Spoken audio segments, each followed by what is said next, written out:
So thank you all for coming. So this is an introduction to the C++ library that we've been developing here, and some basics of optimization and just strong focus on band adjustment. So maybe we sit down because we want to make public this video as an instruction. So somebody who doesn't want to show up in the video, just hide somewhere in the back. No, it's not visible. Don't worry. Because I don't know if You know, just put black rectangle on your nose or something. and mustaches, everybody. So it will be some kind of explanatory video for the code. And since we have the code distributed, we would like to encourage people to use the code and help them to create their own examples through this video. I'm sorry to remind you. Probably it's not. So I probably suggest to make it more dark here. If you Yeah, don't mind. probably more dark. So you can see the screen on the video. Okay. Very handy. Okay, but don't sleep. That's a real danger. So Lukasz, if you can say again, this is an explanatory video or This is an explanatory video not the other. for C++, which is our library that we are developing here. Okay, so motivation. We have some 3D maps recently, and this is all done with some 3D reconstructions, and this needs sort of optimization, and that's one of the things that our library does. Another thing is some robotic navigation, where there are some noisy sensorial inputs, and we want to reconstruct the trajectory of the robot. You can kind of see that sometimes it's trying to go through the wall, which is actually the sensor noise, but when it closes the loop, it will optimize the trajectory, and it will be more precise. And of course movies, there's a lot of 3D reconstruction going on in movies, because basically these days they film everything in front of 3D, in front of green screen, and they tend to 3D reconstruct the buildings which they later destroy in the computer and stuff like that. So C++, it's a little bit unfortunate name because it actually does much more than some. So it's a kind of optimizer. I already mentioned optimization, and it's there's a lot of solvers. There are some kind of problem solvers where problem refers to SLAM problem or the bundle adjustment problem or whatever problem you might have. It might solve it if it doesn't involve your girlfriend. And then there are some least-square solvers which are more general and to which these problem solvers plug in. And least-square solvers use some linear solvers, and that's the lowest block. It's written sadly in C++03, and as of now there is no strong pull to rewrite it to C++11 because it's quite a lot of code. But if we started a couple of years later, it would have been better to write it in 11, because now we are implementing a lot of things which are already there. So what can you use it for? You can use it for many famous problems which are already there. You can probably use it for finite element methods, although no one tried so far. And you can implement your own solver, which is actually quite easy. And it's made to be open.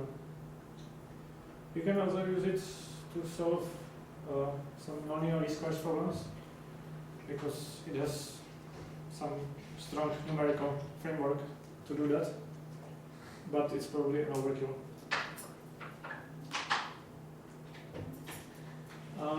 I've been mentioning graphs a lot. So, what are the graphs? So, basically, we have some 3 examples. In here, there is some robot trajectory, and the trajectory is represented by some points, which are actually the vertices, and those are the data that the graph stores. And between them are some links. That's why I can draw the lines in there. And those are some observations. In this case, those observations record how the robot shifted from one place to the other. So it's some translation and rotation of the robot. In here, there is a 2D view of some robot driving in the park, and you can see this reddish acne, and those are actually the trees. And there's again, those are some kind of vertices. Then there are the robot poses, which are other kinds of vertices. And then there are links between the poses and the trees, which means that the robot saw the tree from that position. And there are also links between the individual poses, which means that the robot shifted from this position to the other. And again, there's some rotation and translation involved. And in here, it's not very visible, but there are some white blobs, which are cameras, and from them are streaming some lines, and they actually observe the points in the images. So all those points which are colored are some key points, and the cameras observe them.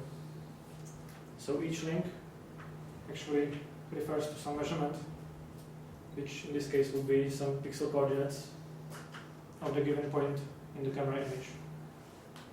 So these are the graphs, and it's very simple, just vertices are data and edges are how we measure the data. And limitations. So C++ is very much driven by data. We will go to that in the next slides. And it only does what the data does to it. So it's not very intelligent as that, but it's also very predictable, which is actually an advantage. So if you give it some data, it does exactly that. If you give it different data, it does what it says. There's an important note on the limits of the optimization. You need to have some good starting point. You need some initial guess, which can be optimized. You cannot optimize from nothing, because then it would get trapped in some local minimum or come up with some really not useful rubbish, which is not a limitation of our library, but it's a limitation of least-squares optimization in general. It's pretty easy to install, supposedly. We have some SourceForge website where there is a stable release, which is now quite old, and we are actually planning to release a new one. And there are also some downloads where you can get the datasets to try it. There is a lot of wiki documentation and some example. Locally in the DCGM, that's not wiki, that's SVN, sorry. I should say SVN right here. There is the latest release which we work on, and which is usually pretty buggy. It's multi-platform in the sense that it runs on the major operating systems, and it runs on x86 computers and also on the ARM machines. So what dependencies do you need? Some class or? No, we implement all that. I guess it's packed with the library. Actually, it doesn't have any external dependencies. All the libraries that it needs are already included in the distribution. And they should build pretty much anywhere. It needs floating points. So if you have some ARM which doesn't have floating point, it's probably not a good idea to try to run it there. If you download it, just unpack it, make some build folder, go there. It uses CMake, so you just configure it and make. And that should be pretty much it. if it wasn't forward, which put the capital letter there.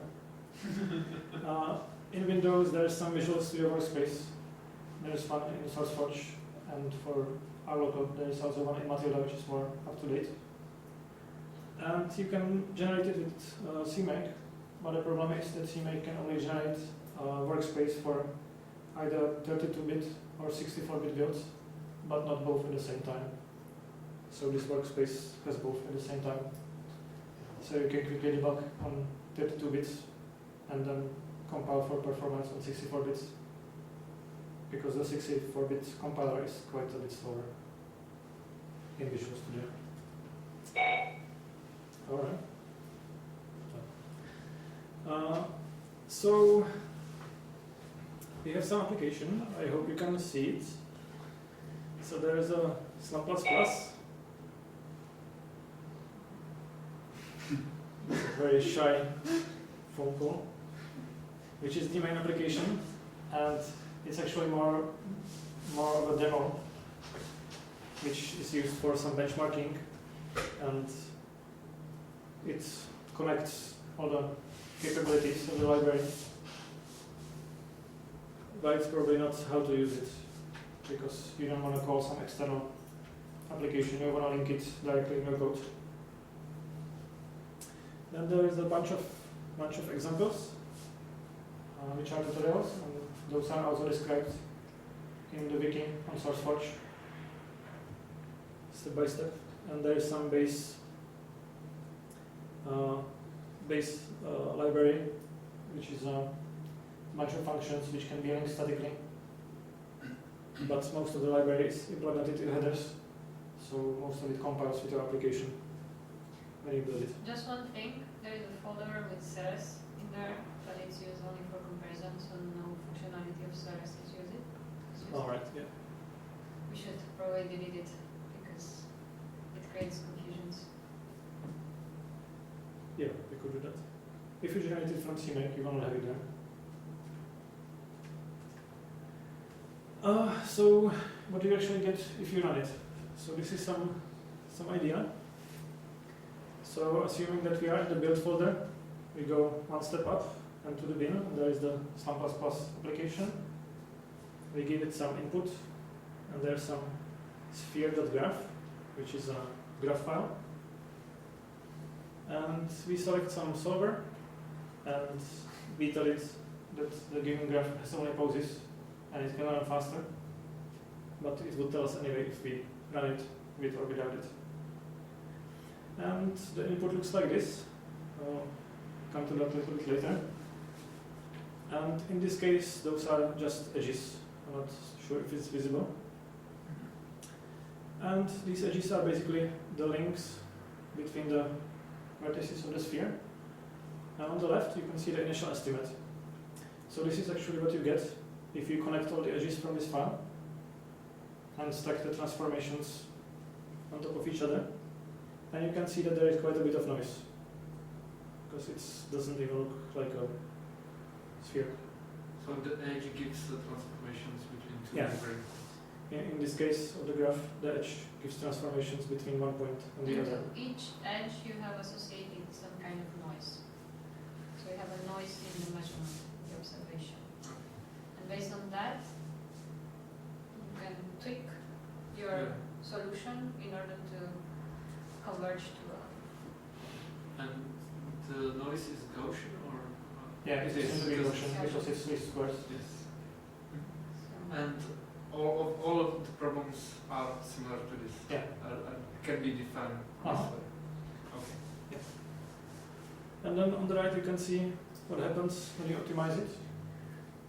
And it somehow magically appears to be sphere. How long does it take for this specific problem? Fraction of a second. Really? I don't know exactly 0.3 or Nice. 0.5. Maybe now not correct, but it doesn't take long.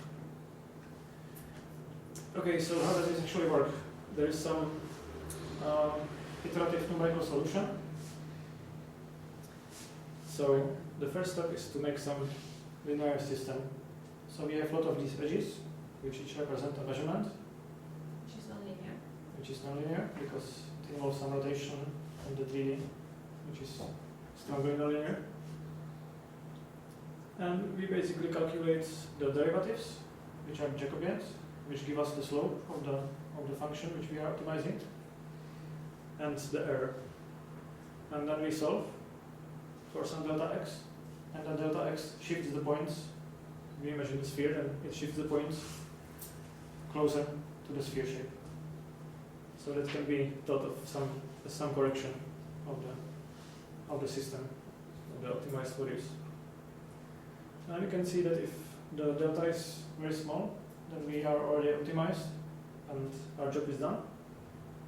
If not, we add the increment to our values and we try again. There's a very funny plus because it's actually not a plus. When we are talking about rotation, it's a composition of rotations and not a plus. So that's a little bit complicated. And this involves all kinds of sparse matrices and decompositions. And actually SUM++ does this for you. This is what it does. This can be seen in the source codes as well. So to input data, we have some parser, which you might or might not want to use. When you have a robot, you probably don't want to save your sensors in the file and then parse it. In the next step, you want to feed it directly. So we have a parser. We have some optimized system, which holds the edges and vertices of our graph, which is somewhere here. Then we have a bunch of linear solvers, which are here, and we have a bunch of nonlinear solvers, which are here. So you can look at them. So another stupid question. How much faster, or what's the difference if for example, I have the same problem when I just ran conjugate gradients directly on it? What's the difference between That's that hard approach to and say. this one? It Yeah. probably depends on implementation. We are using This direct is methods, exact solving. so it's exact. Yeah. Well, exact. Well, it's more exact. It's more exact because the linear solver is in It's a direct exact solver. solver. It's matrix factorization. But you can solve the linear system as you want with conjugate gradients or. So this would be faster, or what is the advantage actually? I have not much idea. Since how we it are works working inside. with sparse matrices, it's fast. So this is the idea, that our problems are sparse, and matrix factorization on sparse matrices, it's fast. So we don't have to apply conjugate gradients. In case that the problem is not so sparse, then we should probably think about conjugate gradient. And also there is some problem inside a nonlinear solver. If you use conjugate gradient and you don't actually ensure that you are every step reaching some kind of solution, then this might be also a problem. So this should be But we more also stable have for this problem, so it should be fast. Yes, we also have some conjugate gradient implementation, but Exactly. it's experimental. It's actually quite slow for the problems that we have. Because the problems that we have are not very well defined, conditioned, are not very well conditioned. So And the improvement, The a lot of it conjugate comes gradient. from the linearization, and then you can solve the subproblem very fast or something like that. Am I right? our problems are quite convex, close to the solution. So that's why simple Newton methods, nonlinear Newton methods can. Okay. There are some for extensions can be implemented easily. So you can easily implement your own linear solver and your own non-linear solver in case it's not implemented. So this is actually what some model adjustment looks like. This is the famous Shoshu set. It's some toy problem for benchmarking and debugging. So you can see that this is actually a text file, that you can see here. And there are some tokens, and each token starts a line. And based on that, the parser knows what kind of data is there. And there is some ID. And each vertex has its own ID. And then there is some data, and the data is given by a type of the vertex. So for the cameras, we have some position, we have some rotation, and we have some camera parameters,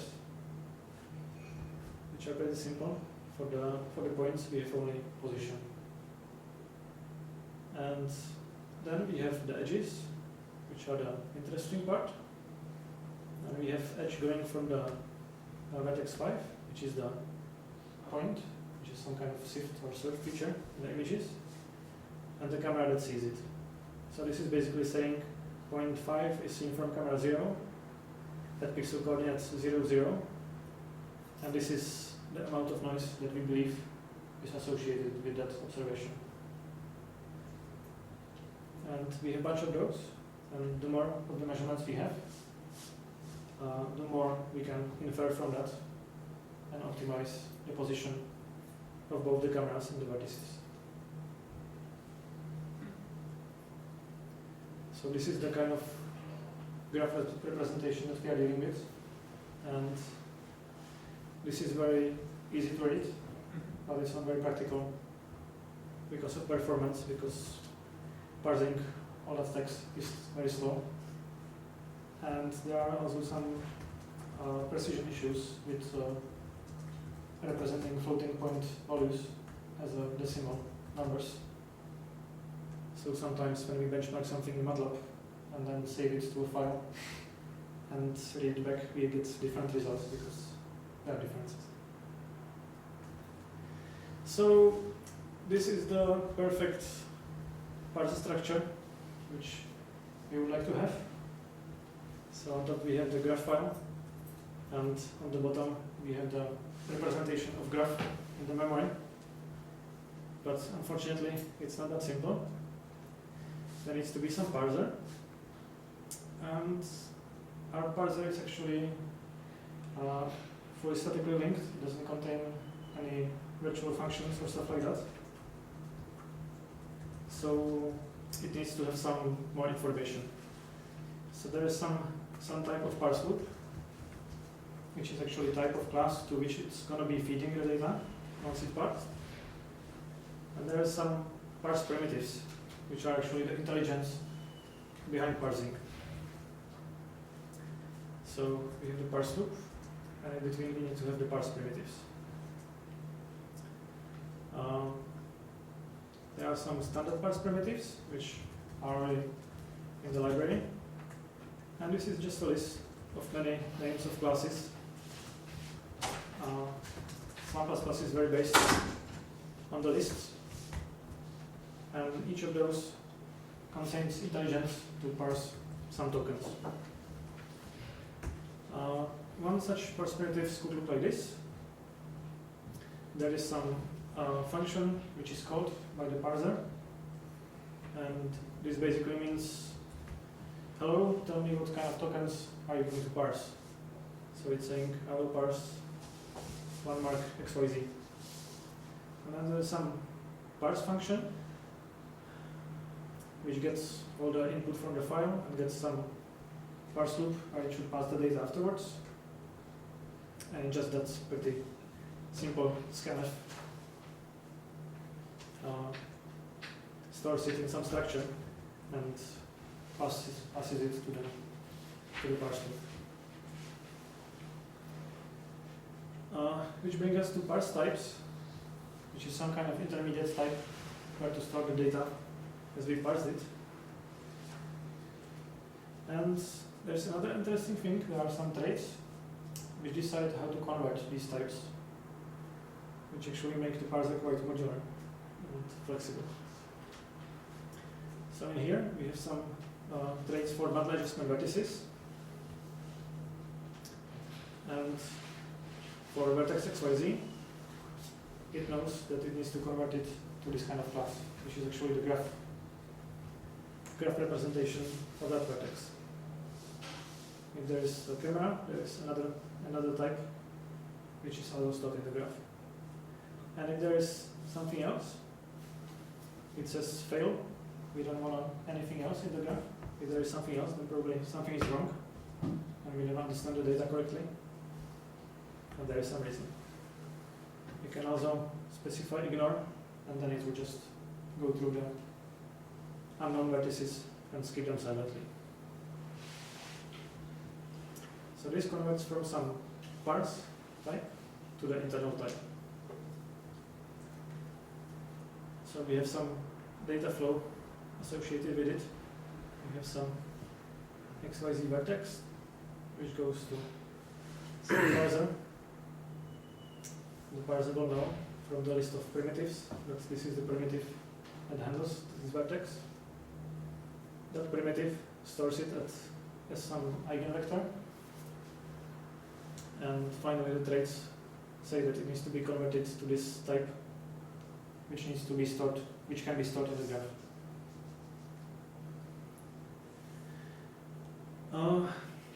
This vertex could look like this. It's actually pretty simple, it looks scary, but most of the lines are just documentation. So there is some constructor which takes the eigenvector and just stores it in the vertex. And then there is some operators plus and minus, which take the delta vector, which is actually the very long vector of the update of the whole system, and we just update itself based on the order which was assigned to the vertex. So this is very simple. It can get more complicated if your vertices exist on a manifold, as is the case of the camera vertex. So there is the operator plus of the camera vertex, and what it does, it actually can add the position, but the rotation it needs to get from some axis angular representation, convert it to a rotation matrix, compose the rotations, and convert it back. So this all can be done. And if you're lazy, you don't actually have to write it twice. You just call plus with a negative vector, and you're done. If you want to make a new vertex type, which you want to do if you want to solve your own problem, and if you want to use the parser, then you need to make a parse primitive, which is a very small class, which just says how is the token for this vertex code, and contains the function which actually parses it and sends it on. And the parse primitive needs to be added to the list of the primitives for the parser. Otherwise, the parser will not know that it's even there. Then there needs to be some representation, which is usually just some kind of eigenvector or matrix or combination of those in a structure. And there needs to be a trait which says convert this to this. And the vertices actually contain quite a lot of logic, but most of that is in some base implementation, so you don't have to worry about it. And if you are making a type, you just name it and inherit from the base with the same name and say dimension. So the dimension could be 3 or 6 or whatever your vertex dimension is. This kind of construction is known as a curiously recurring template pattern. It's quite legal. You can look on that in the wiki. But it might look strange on the first look. The edges are quite a bit more complex because they are the core of the optimization, basically. Because the vertices, they don't know anything. They just know how to store your data. But from just that, you cannot optimize the system. there needs to be some more intelligence. So if we recall our old algorithm, there is some linear system, and that's actually what the edges do. The edges need to know how to calculate some error and how to calculate Jacobian. And also the edges have some indices of the vertex, and they connect them to some kind of graph or a hypergraph. It's actually a hypergraph optimized. So this is edge. This is even bundle adjustment. So this is projecting 2D camera to 3D vertex or something like that. Am I saying it correct? Yes. So again, there is some base from which the edge gets most of the implementation. And again, it repeats its name. And there is a list of vertices which the edge connects. And the order in this list is significant. So it connects a camera vertex to an XYZ vertex. And then there's some number, and there's a dimension of the measurement. And it's 2, because the measurement is x and y coordinates of the vertex as it's seen by the camera in the image. Can you repeat that again, please? What is camera vertex and what is vertex? So the camera vertex stores the pose of the camera. Okay, okay. So Okay. it's the position Okay. rotation, and XYZ vertex is just position of some landmark that it sees in the image. Yeah, yeah. Okay. And where is the image of that vertex? Long gone. Okay, okay, okay. Got it. That image is not needed at this point. If you have the points and the correspondences, then you can throw the images away, and you don't need them anymore in the optimization. You can keep them on the side if you will decide that you will do some what is that called? Data association. Data association using the appearance based. Yeah, okay. Then you will need the images, but otherwise you will not. And then we have some constructor, which is quite scary, but it's not so bad. Basically what's going in is some kind of edge which was spit out by the parser, which just contains all the information from the graph file, but stored as some eigenvectors. And there is a system, which is basically the graph, in which we will store the vertices, and in which this edge is stored as well. And what we want to do, we want to get pointers to the vertices, so you can work with them. And you ask system to get a vertex of type camera vertex with this number, which is the number which was in the graph file. And this is some kind of initializer. And this is the same for the XYZ vertex, and again. And then we verify if the vertices are really what we think they are.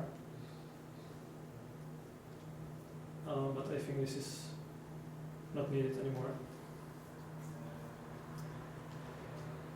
And you might notice these initializers and what they're actually doing. If you recall the sphere example, we just have the numbers of vertices which each of the edges connect, and we have the delta transformation between those.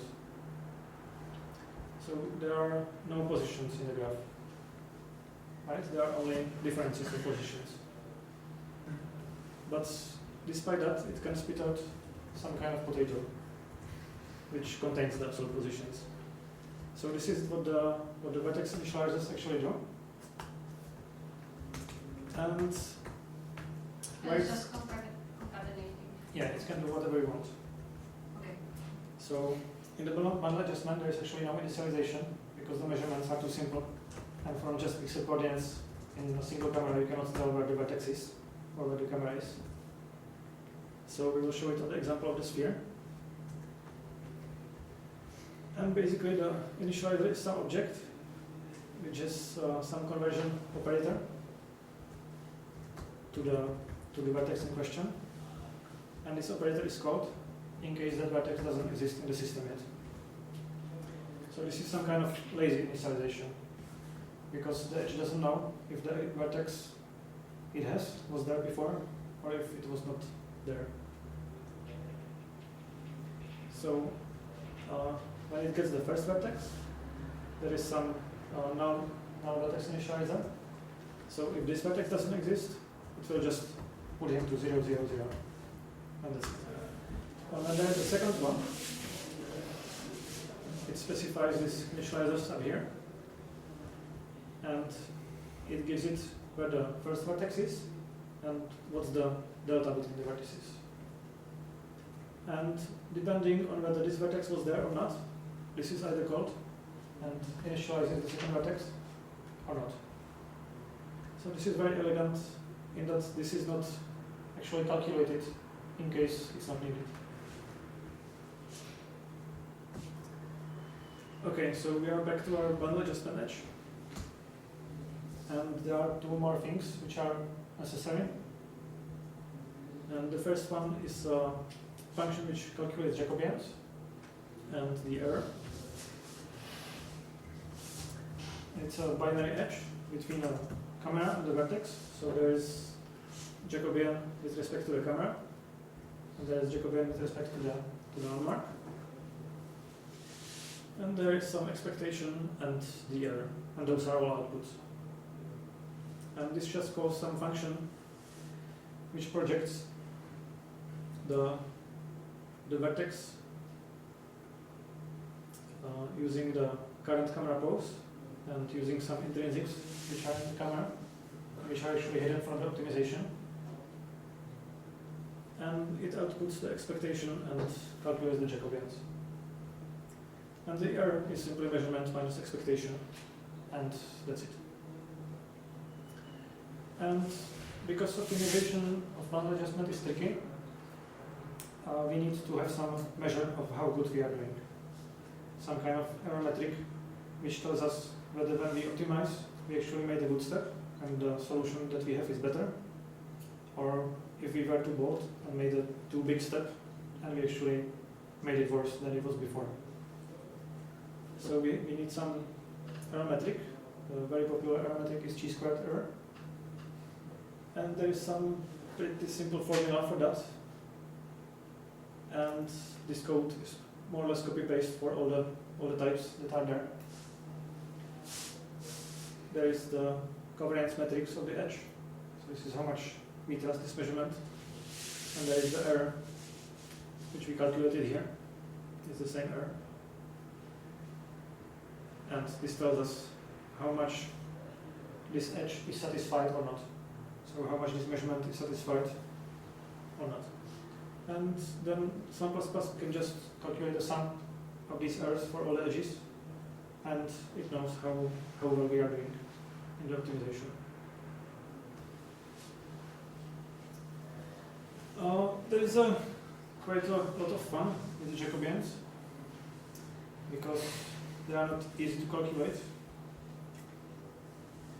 It's actually a very simple concept. It's a delta error over the delta variable.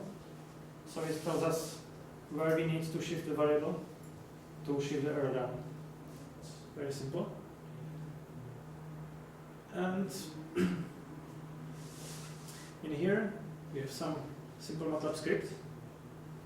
And MATLAB actually has some kind of function Jacobian, which is nice. And this is a very simple rotation. There is A and B are two vertices, and x, y, z is some rotation axis, and phi is angle, how much it rotates. And this is the measurement that relates these 2 points. So basically what we want is this rotation to put this point on that point. So to rotate one onto the other. And this is using some quaternion formulation, which might not be obvious, but it's actually very simple if you count the operations. Otherwise, there could be conversion of x, y, z, and phi to a rotation matrix and multiplication of A to get B. And then we have some squared error.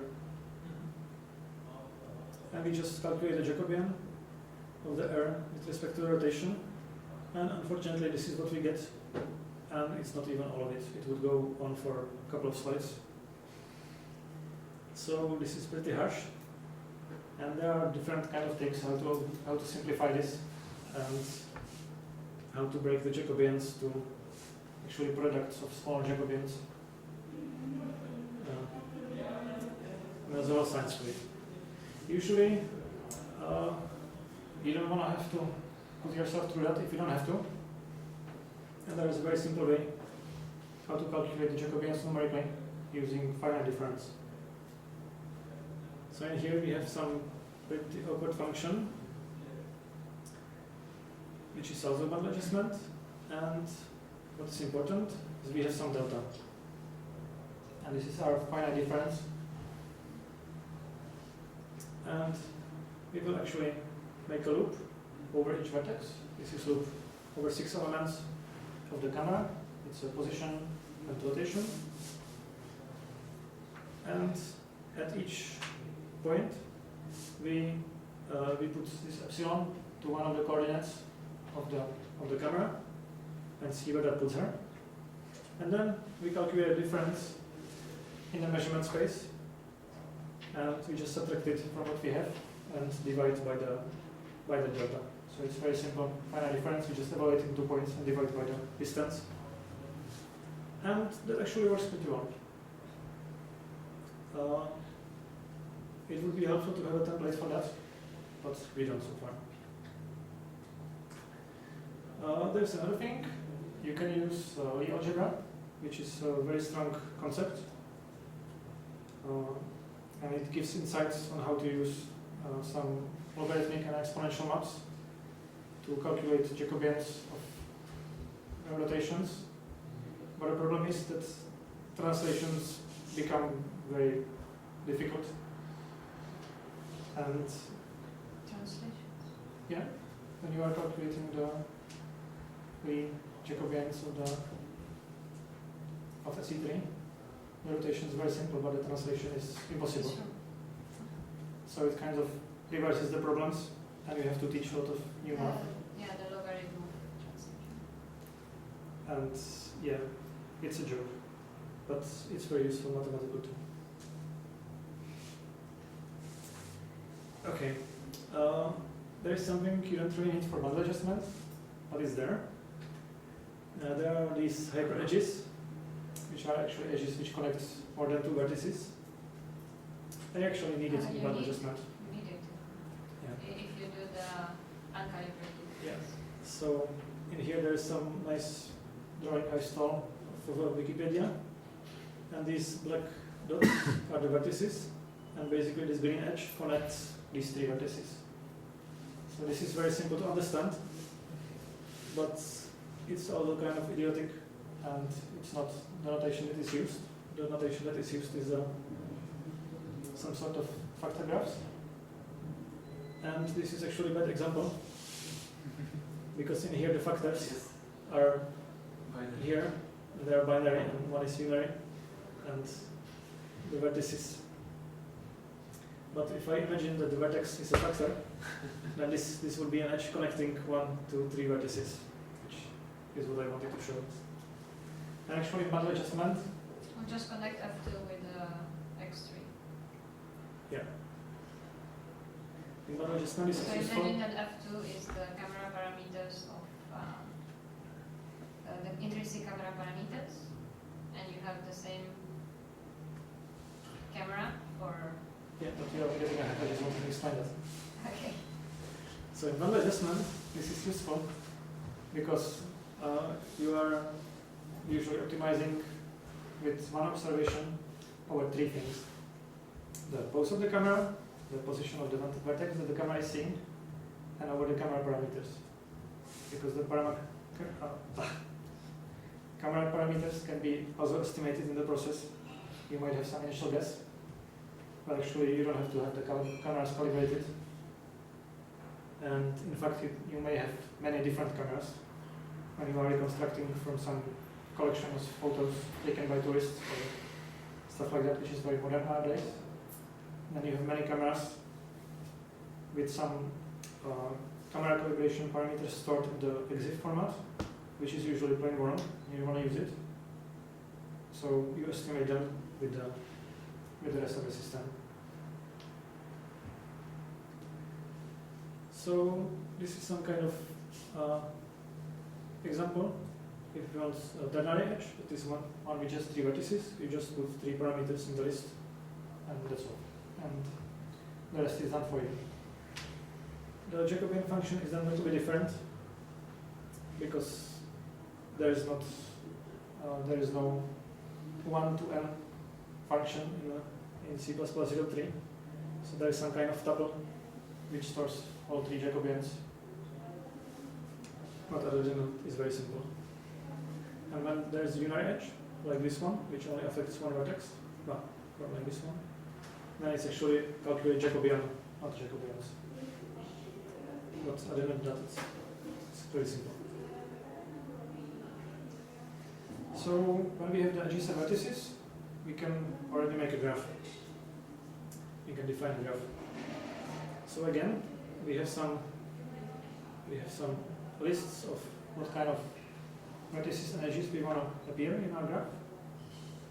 So there's some camera vertex, and there's some XYZ vertex, and there is only one kind of edge. And we can make nice type def, which makes some kind of system type. And we just need to give it these 2 lists, and then some base types, which all the vertex types share and which the edge types share. And the system is a nice beast. It has some put memory allocator, which means that the addresses of the vertices and edges which we allocate will never change in the runtime. That's why the edges can keep pointers to the vertices, and these pointers will not change when new vertices are added. So, and it also will delete vertices and edges for you, so there are no memory leaks, and it's very simple to handle. It is some kind of polymorphic array because actually in one array we have different types of objects. And it's actually strongly typed, so there's some kind of type information in runtime. So despite it's stored in a single array, we know which element is of which type, and we can use that. Now the system class can also draw itself. That's where the images in the sphere came from, and can save its state as text file, where on every line there is the state of the vertex as numbers. It has some interfaces.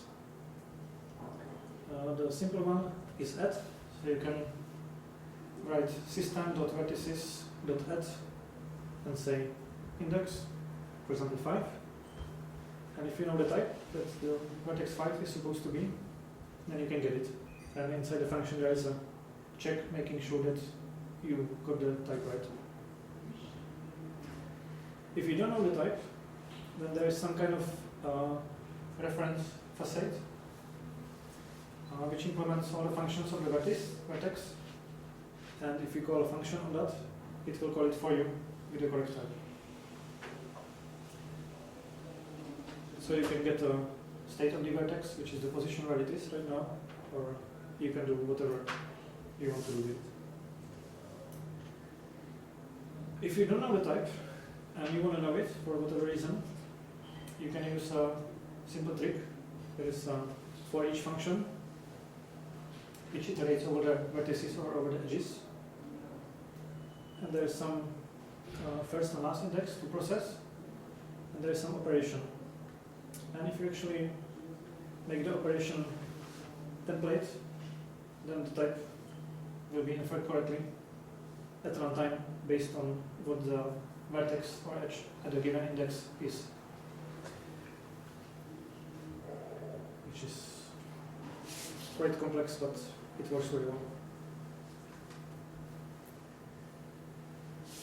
And now we basically have everything we need for the optimization.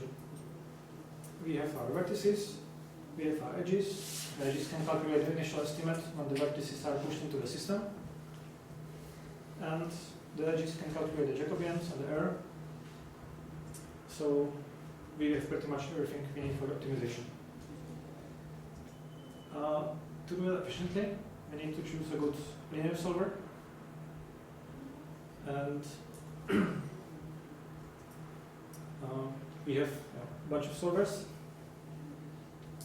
There's a nice library called C-Sparse by a guy named Tim Davis, and it has a very nice interface for sparse matrices and factorizations and solving and so on.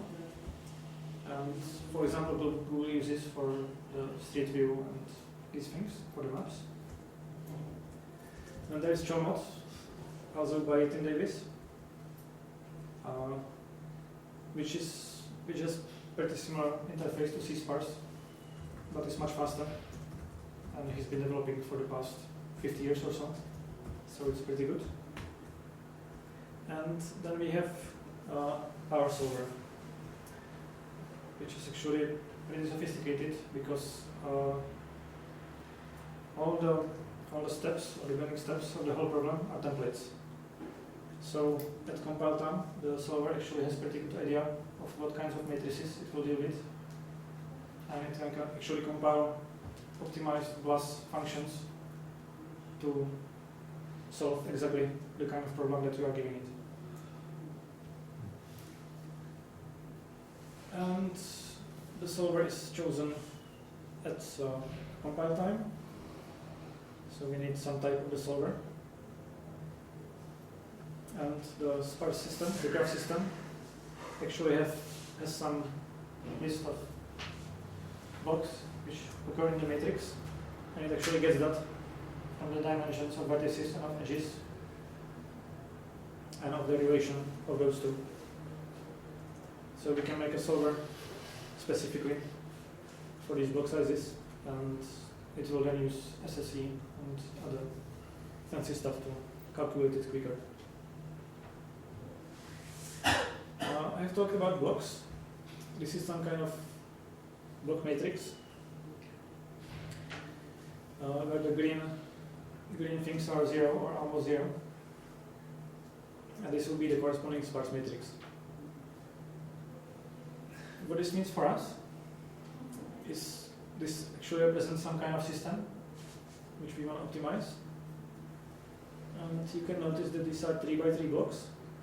So those are some poses of a robot traveling, and there is a 2 by 2 block, and this is some kind of landmark position. It's in 2D only, to be easier to show. And then there are some relations between those vertices. So these are actually all the derivatives. And what we do to solve the problem, we just slam error vector on the right, actually solve the system of 2, and we will get the update vector for the vertices. This is not widely used in literature, and we are kind of pushing out with these block solvers. And So what does this matrix represent actually? it's the upper half of the incidence matrix of the graph.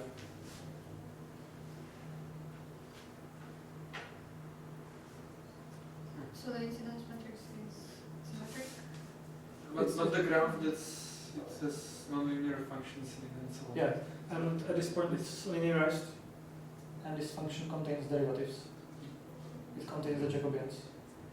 But actually this one contains the Hessians. Yes, Yeah. that's true. So this is some kind of linearized form of the graph. Well, Which we can those solve. are some of the matrices that you saw in the algorithm Yeah. for solving the nonlinear system. And those matrices, they have to be rewritten with new values every iteration. Yeah. And that's why we built some kind of mechanism for rewriting these matrices very easily, and also at the same time doing some arithmetic operations, because the solving involves a lot of arithmetic operations.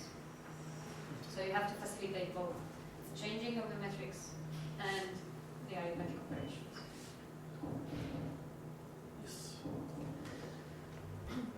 And when you have a linear solver, you can plug it in some nonlinear solver, and in C++ we have a bunch of them. which were actually not also named very correctly. They are named on based on which matrix they are keeping. So there's some A solver which keeps the matrix of Jacobians, and that's actually not the best idea because it's not efficient in amount of work you need to do to factorize it.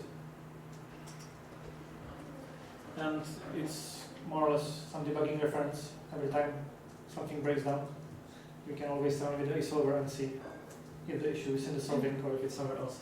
You can easily build it. So that every row of this matrix is basically an edge. And there's the lambda solver, which always criticized by Polok. These are actually command line arguments which you put on the command line to enable that solver. And the command line for lambda is --, and Polok really doesn't like it. But you can say dash lambda if you're like that. And there is some fast L, which actually keeps the factorized form. And that one is good for some incremental solving. When you have a lot of data coming in all the time, and you want to know the state of the system after each step. So sorry for this nomenclature, probably it's not very intuitive at the first glance, but it's strictly related to the formulations in our paper. So in our paper we call A the Jacobian matrix and lambda the SC matrix of the system. Yeah, so basically if we were to choose lambda, you can get lambda, give it the system it's going to optimize, and the linear solver that we want to use. And we have the nonlinear solver for our system. And this is some kind of bundle adjustment solver, which is complete. So you just write this down and you have bundle adjustment solver. It more or less reiterates what we already saw. So there is some list of types of edges and vertices, and that makes the system together. Then we make some linear solver, we make a nonlinear solver, we make a parse loop, which will fill some system. We'll call some nonlinear solver when a new edge appears, so it knows how to optimize. And it has some edge traits and vertex traits to know how to convert the parse types. And that's all the types we need. We can define our system, we can define our solver and attach to the system. We can define our parse loop, which will put stuff in system and notify solver every time new stuff is added. And we can have some parser, and we will tell it, okay, parse Venice, which is some kind of graph, and give the information to the loop. And this actually crunches the whole graph, and now it's in the system. So I can make a snapshot of that, and we will see some unoptimized Venice, and then we can optimize, and compute, and can spit out the optimized Venice. So this is some kind of a problem solver. And in this 1++ application, there's actually a bunch of those for different kinds of problems and for different kinds of nonlinear solvers, depending on whether you want to solve it all at once or incrementally, or if you want to try stuff. So that's basically what the application is. So if we really try that, if I went to some Unix where there's 1++, I will just tell it to process the data set. Yeah. 2.5 minutes. Yeah. And I'm glad you asked, because it's actually slow. So what we can do some trick. And basically this is the incidence matrix of some bundle adjustment problem when it's ordered nicely. In here we would have the blocks corresponding to all the points that the camera sees. And here we would have all the blocks corresponding to the camera poses. And here are the incidences. So this is actually a matrix which encloses which camera sees which vertex. So camera from A sees this vertex, yes, this vertex, yes. In this case it's completely full, which means that all cameras see all the vertices. It's usually not the case, but it's a toy example. So this is actually a bipartite graph, which means that there are no edges between the points and no edges between the cameras, only the points between cameras and edges. And if we can calculate the bipartite ordering, then we can make a matrix nice like this. And we call this matrix lambda. It's a Hessian matrix. And we say we'll partition it like that. We can notice that D is usually a very large matrix because we have thousands of points and only a bunch of cameras, like tens or hundreds. So it's very, very convenient to invert D. And the thing about inverting diagonal matrices is that it's very simple.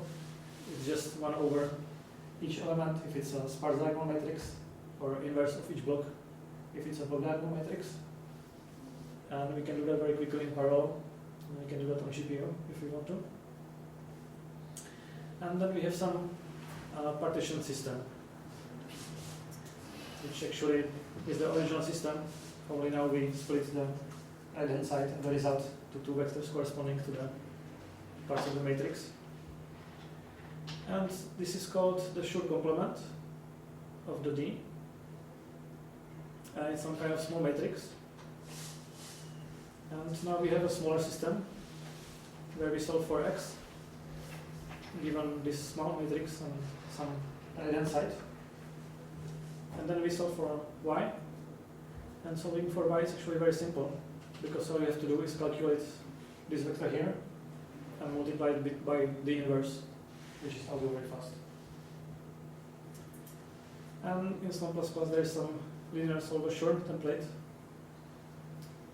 which just needs the base solver, which is the linear solver using Cholesky, the composition which will be used for solving this small system, and the sizes of the matrices in this matrix.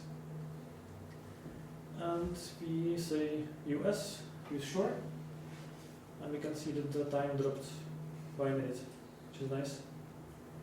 But it's not very fast. This is some kind of machine with more processors, and it doesn't really run so well on that.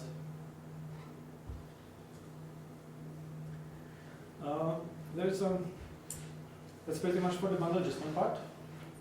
I have one note about interfacing with SNOW++. SNOW++ actually compiles for about 1 minute, which makes debugging and developing new stuff quite headachy, because every time you change something you need to wait 1 minute before you can actually test it. And that's where the Pimble idiom comes.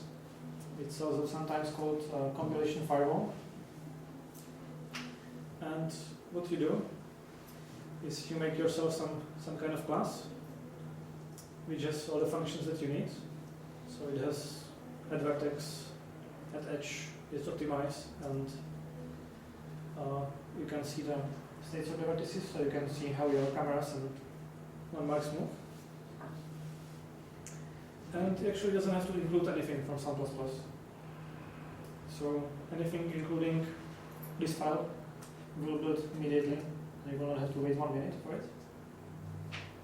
And the trick is that there is some core which actually implements these functions, but there is only some forward declaration of that, and there is some pointer, which is the explanation of the Pimble. It was not developed by some programmer with facial disease, but it's a pointer to implementation. And the implementation might look like this. So there is a lot of includes of sample class, and this will now take 1 minute to compile. And here are all the types which we already had in the previous slide. And we just have a system and solver. And based on those, we can implement all those nice functions which we want. But the trick is that they are now hidden from the rest of the code that you are writing. And you don't have to wait for SLAM++ to compile, which is nice. And we also have some visualization tool.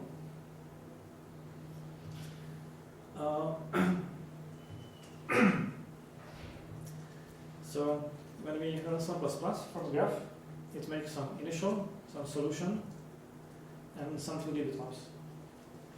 And the 2D bitmaps are nice for visualization of 2D problems, but not so nice for 3D and not at all for bundle adjustment because it's just a mess and you don't see anything in it.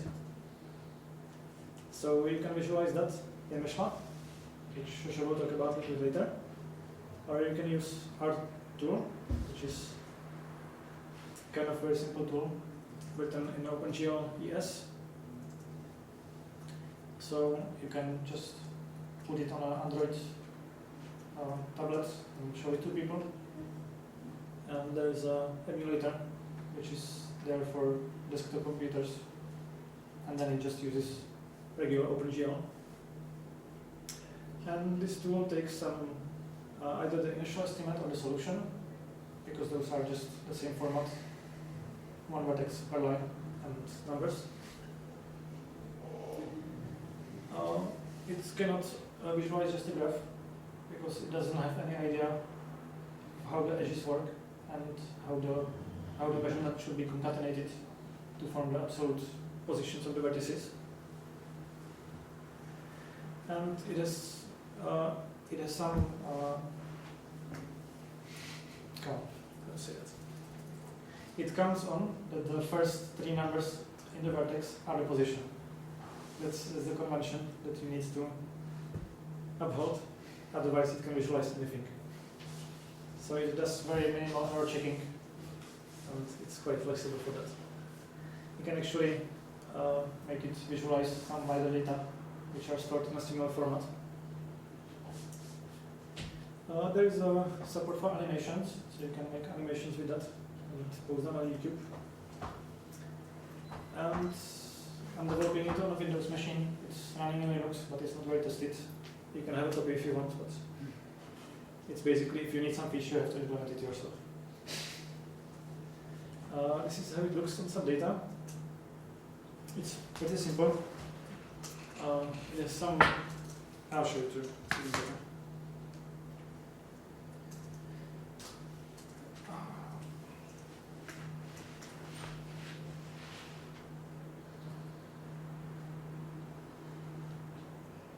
So it's reading some pretty fat graph file, I hope.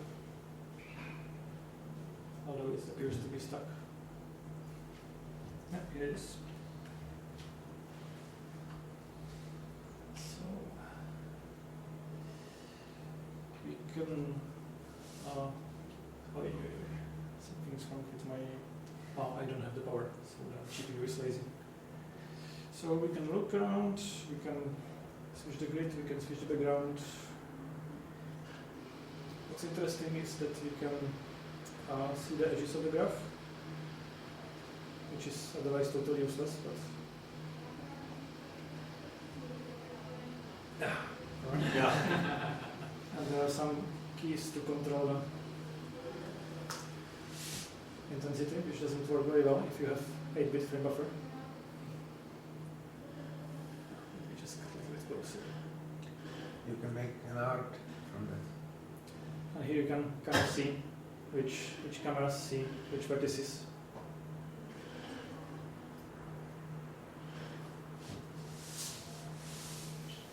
So you can see that those cameras are looking somewhere in there. Yeah, very nice. And you can also make animations. The animations are kind of raw. in the sense that you, I want to this. You have a bunch of keys to control them, and you do most of the animation editing in Notepad.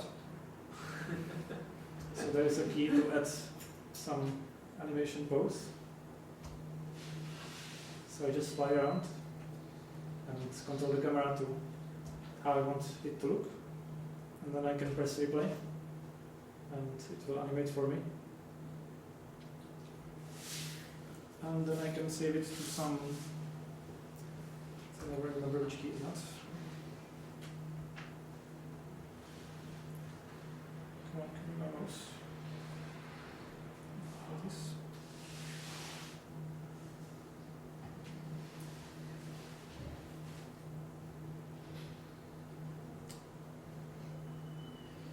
Animation. And then it's not here, it's here. And the animation looks like this. There is a tree, because there are 3 poses. I just push the key 3 times, and there is the time, and some, it's a Kochanek battle spline, so there's some continuity, tension, and bias. And there is a 3D position and the quaternion rotation, and you can edit that very nicely in Notepad. And fix your animations if you do them wrong for the first time.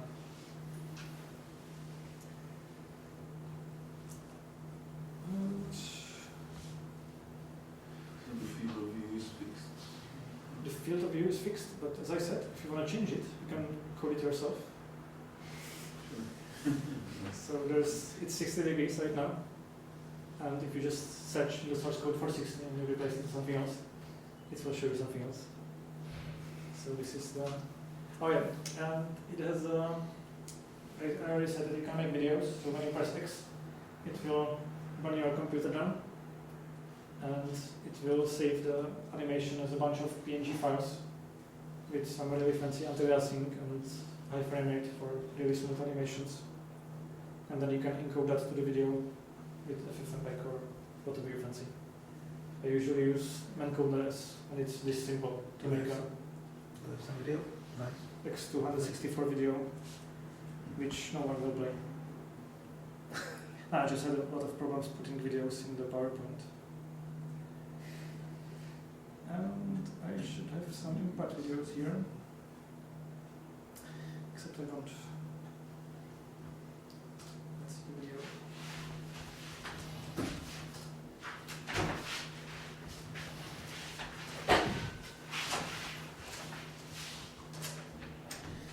Damn it. I'm connecting to the wrong computer. The password. And I want to, just a second, you can talk about funny stuff that happened to you in the week. No, I have it here. So did you get the general idea of some plus plus?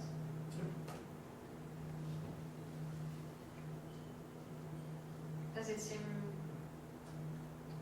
easy or no? What? Not what? It's not easy to grab. It seems easy to use. Well, when you have, for example, Burning's program, Burning has some bundle adjustment, and he actually has a plane flying over some terrain, and the plane has a GPS receiver in it.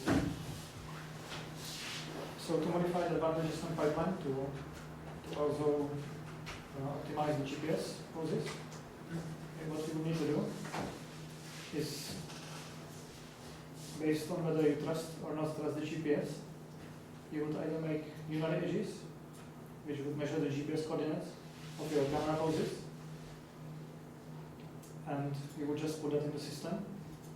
So you would make a GPS edge, which is only a single vertex, which is the vertex count. You should try that for example. And it calculates some error, which is the difference between the position of the vertex in your reconstruction coordinate system and the coordinate system of latitude, longitude of the GPS. And that's pretty much unique.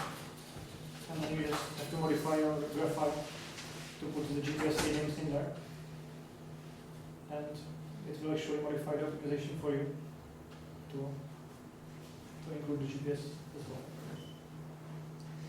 And we have video things for waiting every Friday.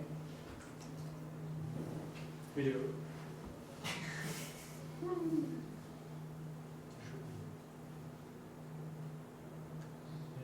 Hours of working at once. Maybe you can make a video from going through the poses of real cameras and Yeah, sometimes I flash hope there, let's say, the source image or something.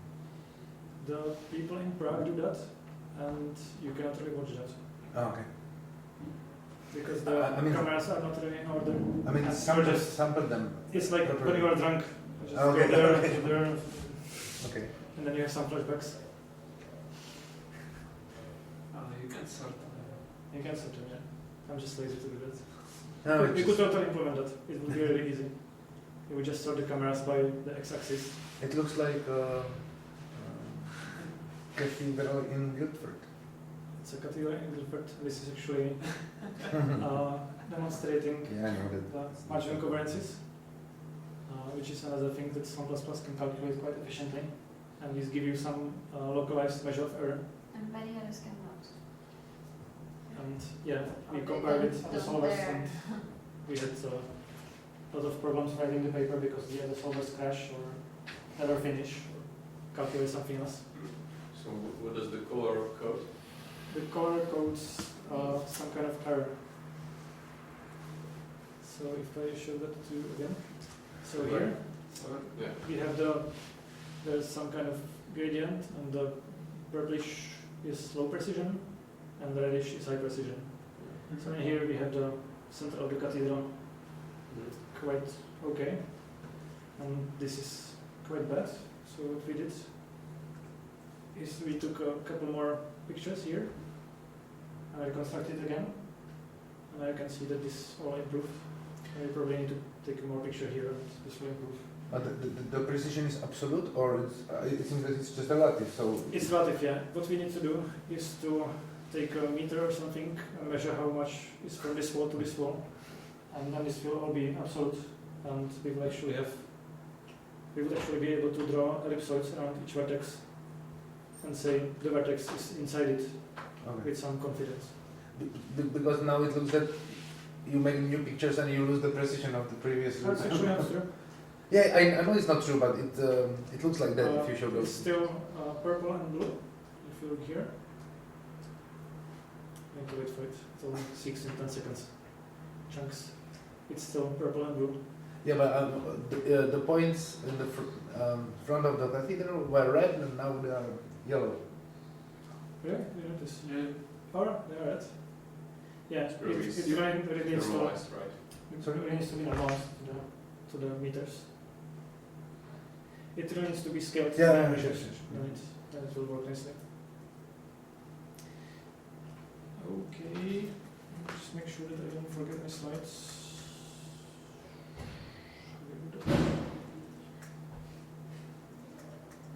No. Okay, so it's just time. I give you the cablage.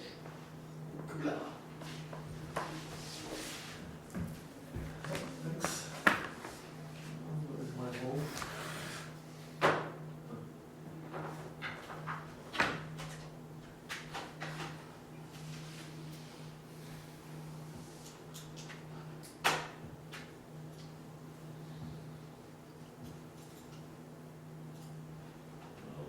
I hope it will be at least a little bit visible. I have no slides. So basically at this point, if you want something like a bundle adjustment and with some special measurements, special something, we can come to you, Yeah.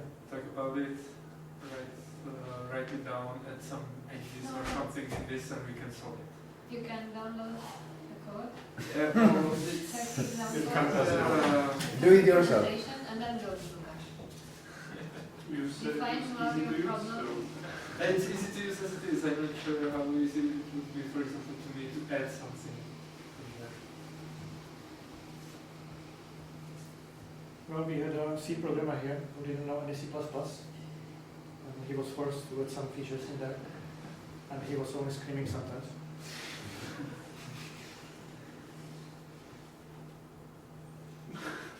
Sure. I'm waiting for a discussion to be over. No, Can I start? go ahead. Okay, so I have prepared some very short. And then he implemented everything in Java. Sorry. Continue, carry on. I have time. Okay, we'll just play some game. Okay, so I have prepared some very short introduction to MeshLab. I think, has anybody of you ever worked with MeshLab? Yeah, anybody. So just, I don't know, stay with me. There'll be probably things you know, but maybe not. As Lucas said, the optimizer outputs some files, the initial and solution, and you can easily plug them or drag and drop them into MeshLab. I just don't remember what I optimized last time, so I can just drag and drop the solution to the MeshLab.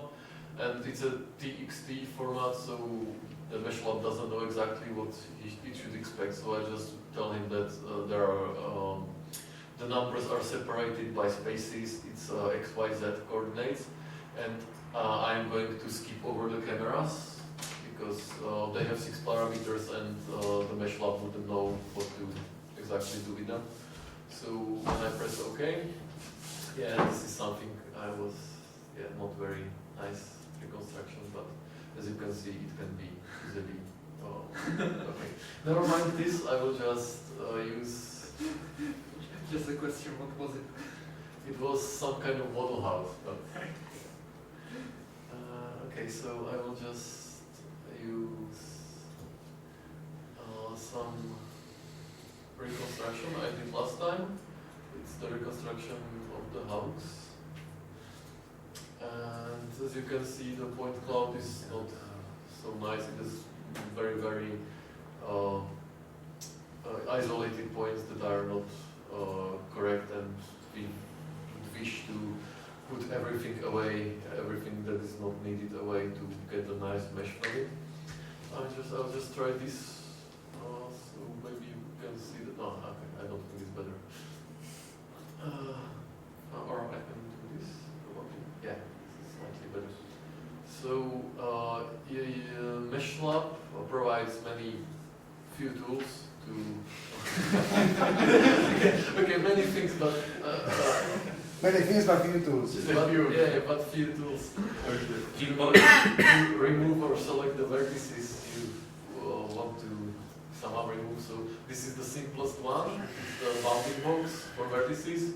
You can select any part of the scene that you want to select, and then press Ctrl-V to remove that part. So that's the basic one. Then there is something more interesting. This selection tool selects clusters of points. So you can, for example, I will just select one window. You just press it on one point of the point cloud and then drag the mouse, and you are increasing the size of the radius of the area that you are selecting. You can use the middle mouse wheel. That's why I brought the mouse, because I wasn't able to demonstrate it. You can modify the distance that the points will jump from one point to another. So if you want to select this very sparse point cloud, then if you have small distance, that it wouldn't jump to neighboring vertices. So I will just increase What are the yellow? yellow ones. I have no idea. I'm not sure if they are rendered correctly because it's through TeamViewer, so it might not be yellow at all. Okay. Or might be, I'm not sure. Then third one is the selecting vertices on planes. It's a nice one where you can again click the one vertex and drag, and it will select the points that lie on plane. And again, you can, with the mouse wheel, you can modify the hop radius. I'm just not sure if there is some option to it would be nice if there was some option to select the points that are some distance from the plane, like lower distance from the plane, because I didn't find it here, but it would be, maybe it exists and I don't know about it, but it would be nice to lower the distance from the plane so I can get really narrow Can plane it from fit some planes automatically? Yeah, I'm sure it can, but I'm not exactly sure how. There is some planar, compute planar selection. Yeah, you can specify. Yeah, you have to align the model with the axis, or provide the axis that is perpendicular to the plane you are looking for, and then just hit apply, and it will make some cut through the model and select the. I'm not sure if it works for the point cloud. I'm sure it works for mesh, but not sure if it works for. Okay, then another kind of selection, a little bit more difficult one, is, for example, when I want to remove the distant points, the isolated points. And to do this, we can use some functions. So first, we will use some filter for a point set that we will compute, estimate the radius from density. This will compute the average distance of the point from the neighboring vertices in the scene. So we can do it right now. Oh, sorry. So we will use, for example, maybe 8 neighboring points to compute the average distance. Apply. So it computed the distance for each of the vertex. Where? You won't see it right now, but there is the information stored in the vertex. You will see later. So now we can call another filter, the quality measure and computations, and we will assign the per vertex quality function. So now we will specify some quality function for each vertex. And in this case, we will say that the quality is the radius. You can add any more complex. So how do you know what to write there? Yeah, from this little help and from the manual. So you can specify any how do you call it, expression. You can, for example, if the vertices have color, you can add that you want to add the quality function of color and something. You can write something specific for your problem. Right now, I'm going to specify the quality functions to be the radius. And now, with another filter, with a selection, you see it's very easy and intuitive. With the selection, you can select the. I have my conditional vertex selection. Yes, do you see it anywhere in there? It's something. Select. I remember. Yeah, it's selection. Condition vertex selection. And now I will say that I want to select only the vertices that their quality function is greater than, for example, 0.5. It's the unit of measurement in my scene. So now when I will hit apply, it will select all the isolated points that are which distance is greater than 0.5. So you could have done this directly on the radius. Could I have? Maybe. Oh, okay. You are probably right. I just Yes. Okay. So here's the shortcut. So, can you get a list of values which you can use in those expressions, a list of variables, some tables, or I think it's somewhere in the manual or tutorial to the mesh one. Okay, so now I will hit Control Delete and I removed many of the isolated vertices. Okay, now I will just remove some other unimportant stuff. This background, and also I could make the selection of the planes a little bit narrower of the ball. So I have used the tools to create a little bit nicer model. which is I guess this one, hopefully.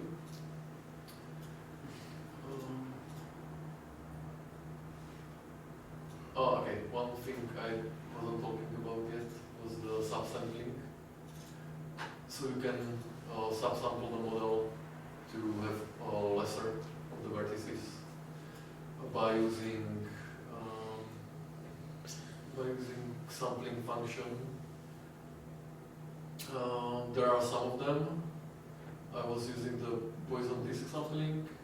You can specify number of points you want to have in the end. So my model is composed of 18,000 points, and I will say that I want some thousand of them, for example. You hit apply, and it will choose the points according to Poisson's distribution. So please click here. So if I display the decimated model now, you can see that this has lesser points than the previous model. Where did I put my... Yeah, okay. So here I have... Oh no, it's not this one. Yeah, it's this one. I have refined the model to this state. And now we can reconstruct the mesh using another filter from remeshing section, and there are a few of them. The best from my experiences for this kind of model was the ball pivoting algorithm, which somehow rolls the ball on the model and connects the vertices that it goes through. And we can let the mesh lab to guess the best parameters for that. And now we should be able to reconstruct some mesh from the... Yeah, it looks ugly, but when it gets textured, it looks nice. No, it looks artistic. Yeah, it's like Spider-Man. Yeah. Drunk Spider-Man. From The Hobbit, the house of this magician in the forest. Oh, yeah. Okay, I created exactly that. That was my purpose. And now for texturing, what I did was I saved this mesh into the file, and then I wrote a simple script that does exactly this. So far it's working only from one image. That I know the camera position, I know the 3D points, so now I project each 3D point into the image and store the texture coordinates of that point into the mesh file. So for each vertex, I have the texture coordinate into the image, and in the end, I end up with model like this, where I specified the texture file and the mesh lab does the rest and puts the color in there into the triangles. Well, this is not exactly best approach because, as you can see, the source image was from the angle for this wall, for example. So if I look at this wall, it's pretty bad quality. So good. The texture is stretched. Yeah, it's very bad. Oh, what was that? So better approach would be to work with multiple images and to somehow estimate the best camera view for each vertex. For example, by taking a normal of the face, and so it would be how do you say, not perpendicular but parallel to the camera view, and use that image for texturing purposes. So it would be much better. Image that has the normal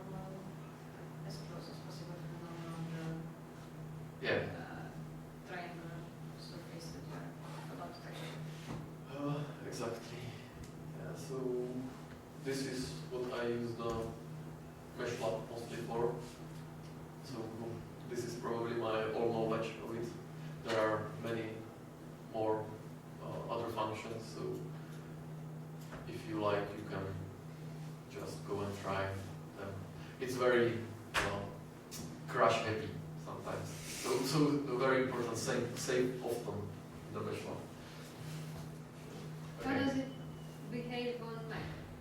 Well, it crashes all the time. I try to calculate the texture. It works pretty consistent before that, but when I try to calculate the texture from cameras, because I have cameras stored there, it crashes all the time. That's also consistent. Yeah. But actually, that was my question.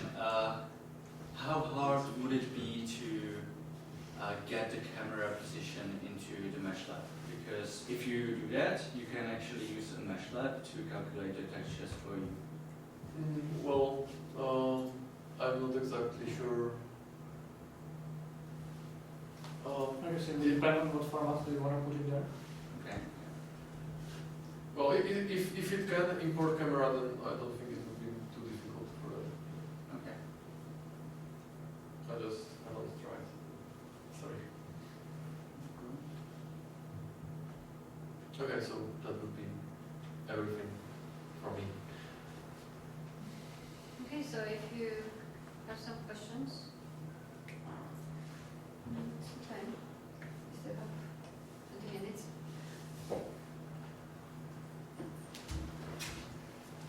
Who is planning to use some of the tools that we showed you? Come on. Why did you come? I maybe will, but I'm not sure yet. What stops you? Well, Christmas party. direction of my research. Direction. I'm glad I know about it.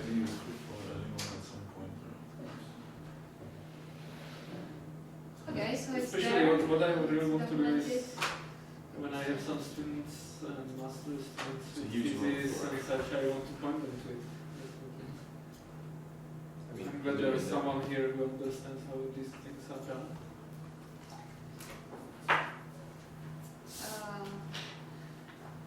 But can you really point some students to something that you will not offer support, but some other people will offer support? Yes. That's better. So maybe I had a question. So how did it compare to this thing? So we had With the some SARS, comparison. we did comparisons on basic operations, like matrix vector and matrix. No. Just matrix vector multiplication. Multiplication. So is that what we compared extensively? And we compared with other similar solvers because for Yeah, SARS, sure. So for how example, how did it compare them? Or, so uh, what were the can results? you? Which paper was that? So there are some different other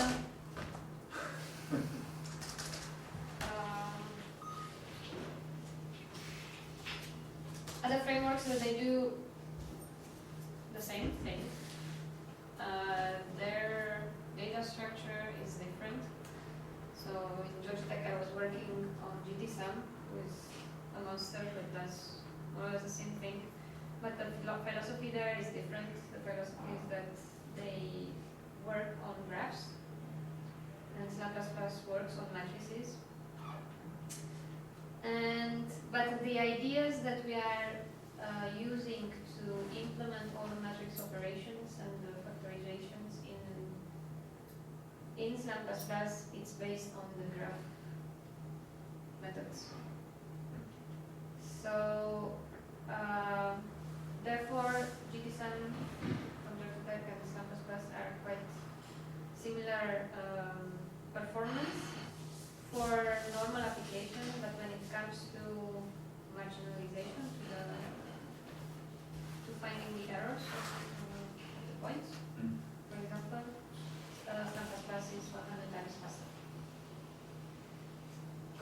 to other solvers, in general, is we can show some slides. Are you gonna show or I'm gonna show? I don't have it here. I need to copy that. But I'm working on that. I can show it.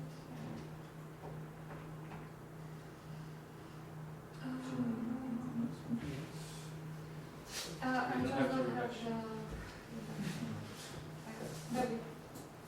Okay. I have it.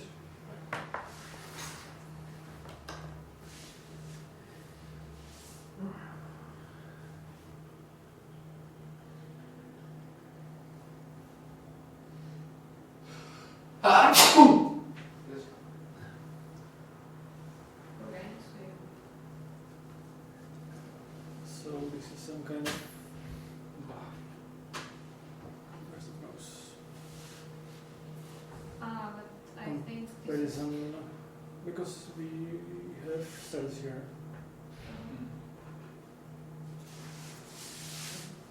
Here and there.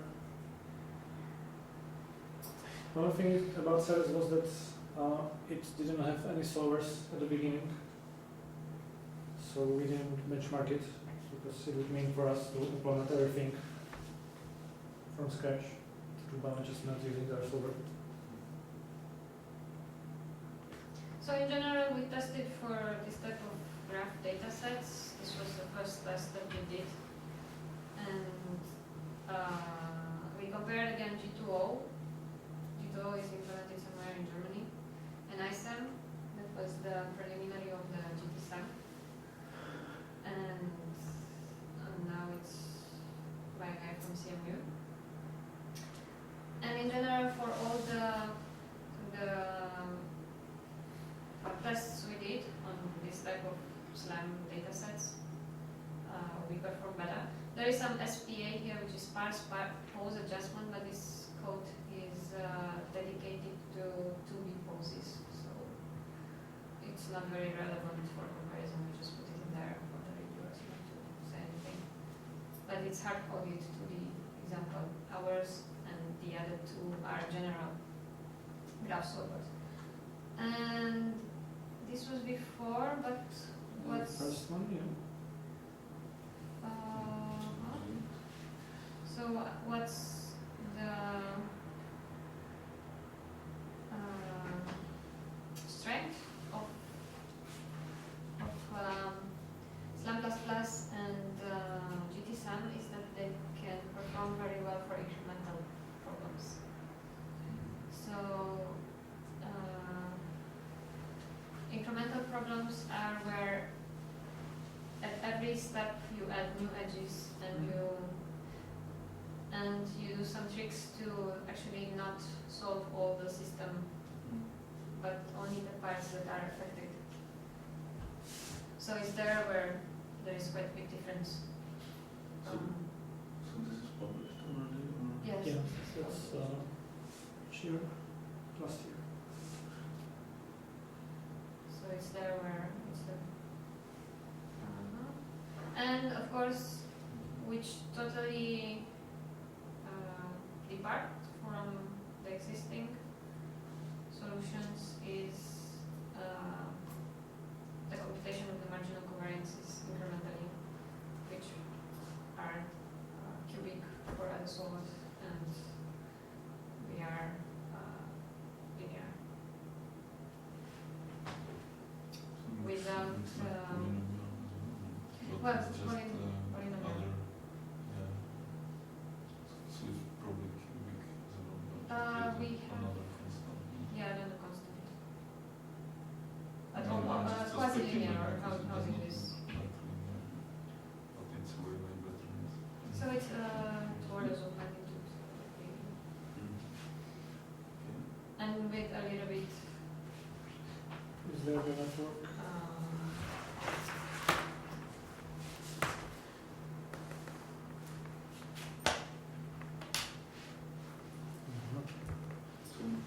with using a little bit more memory, but practically not a big difference. Because we added bookkeeping, some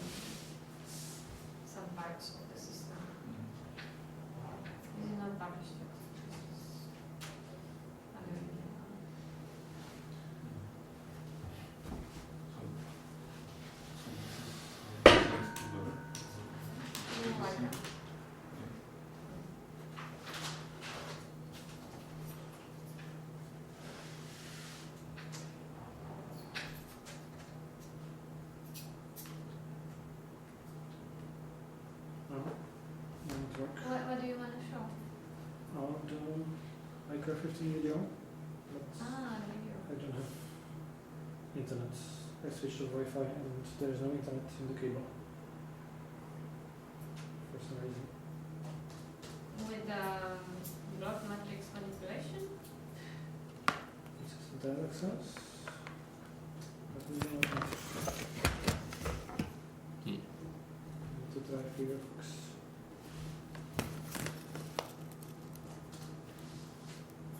You're at the other end.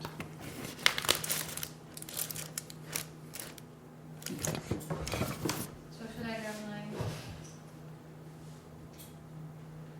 It says internet, but somehow I can't connect. I don't know why. Or if you just have the file, you can just transfer it to your computer. The old way. The problem is that I was already transferring it, but The air or Write it, if it doesn't have internet. write it down. has it done? No, I can bring It's my our approach. connector. So which video you want to show? Yeah, just The show it on machine. one with matrices, yeah. Hmm? The one with the matrices, yeah.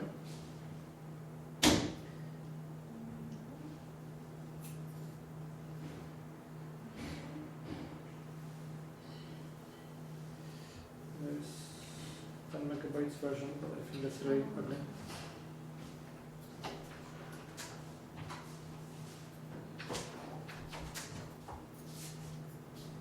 This is an explanatory video of our paper, task variance recovery in incremental nonlinear discrete solvers. And it contains all kinds of nice animations of how stuff works there. And this is essentially the thing that we have some nice covariance matrix from one step, and we wanna find out how it's gonna change when we have measurements. And this is the math behind it, and the sparsity patterns behind it.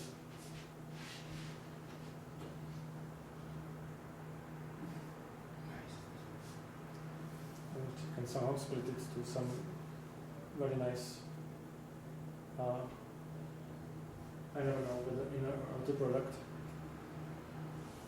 where you are multiplying some small vectors. That's outer. So then, and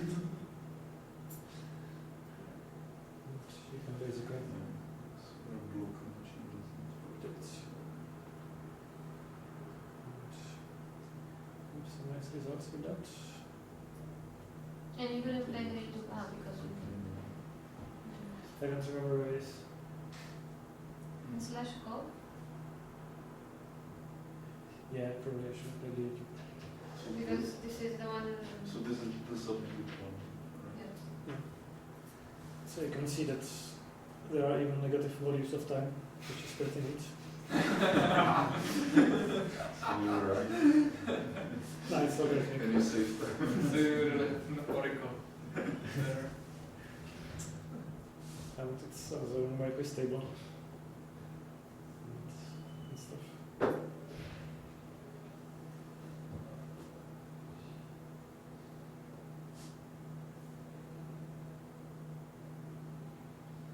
So here is, apart from using it in detecting the quality of your reconstruction, you can use it in SLAM to detect loop closures, but Yeah, there was a 10 megabyte limit. I should try to find the YouTube version. It's okay.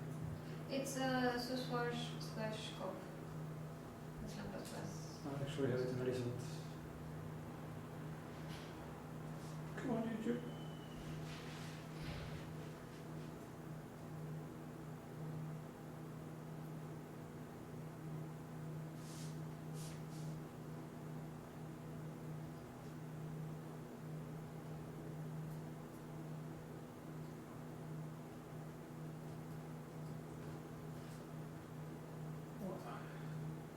No. So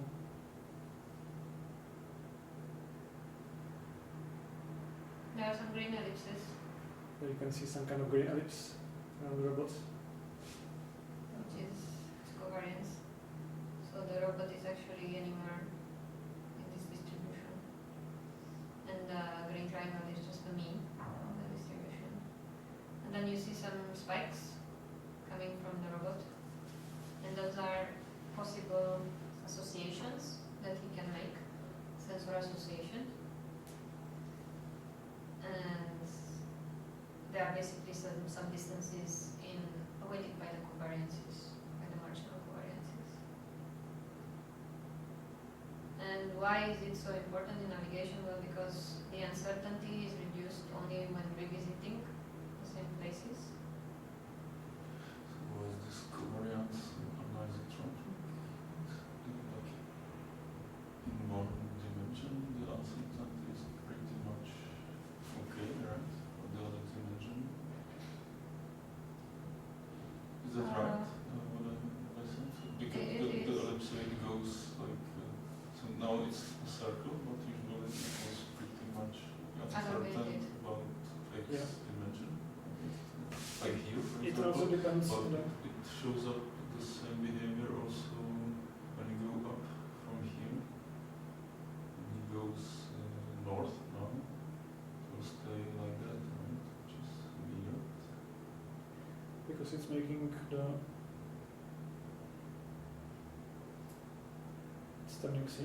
Now it's oriented like that, but it's making all kinds of those. Okay. So he's just doing different movements, yes, Mm-hmm.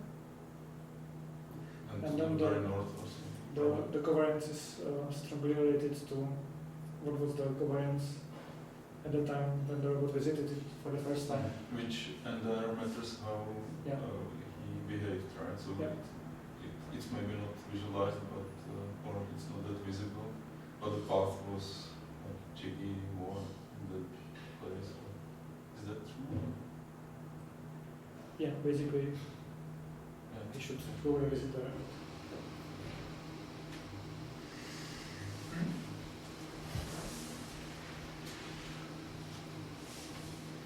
Right?